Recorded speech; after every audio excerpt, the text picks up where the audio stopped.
plus elle dure dans le temps, plus ça va avoir un impact économique sur nos pays. Ça, c'est sûr.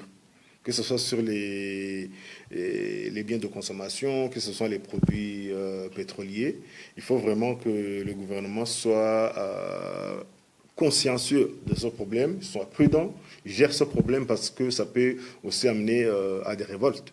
Donc il faut espérer que cette guerre se termine vite. Il faut espérer qu'il y ait des négociations entre les pays pour tendre vers l'arrêt des combats au lieu de continuer à alimenter, je dirais, je vois que les pays européens continuent à donner des armes à l'Ukraine. Je ne sais pas s'ils font les mêmes efforts pour leur demander de négocier. Si plus on donne des armes à l'Ukraine, plus la Russie va continuer à attaquer. Et plus la guerre continue, plus l'impact sera plus grave. Je pense que le plus important dans cette histoire, aujourd'hui les pays sont indépendants. Aujourd'hui les pays sont matures. Aujourd'hui les pays ont les informations de ce qui se passe réellement. On ne doit pas toujours suivre une voie dans laquelle on ne trouve pas une solution. Donc les pays africains ont le droit de prendre position.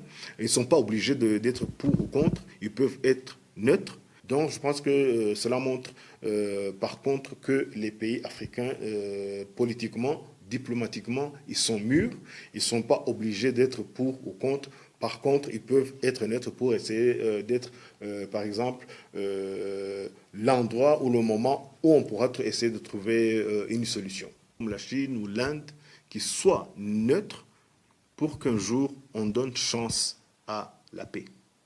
Parce que quand on commence à prendre position pour et contre, on va automatiquement vers la Troisième Guerre mondiale. Donc je trouve que la position de la Chine, elle est prudente.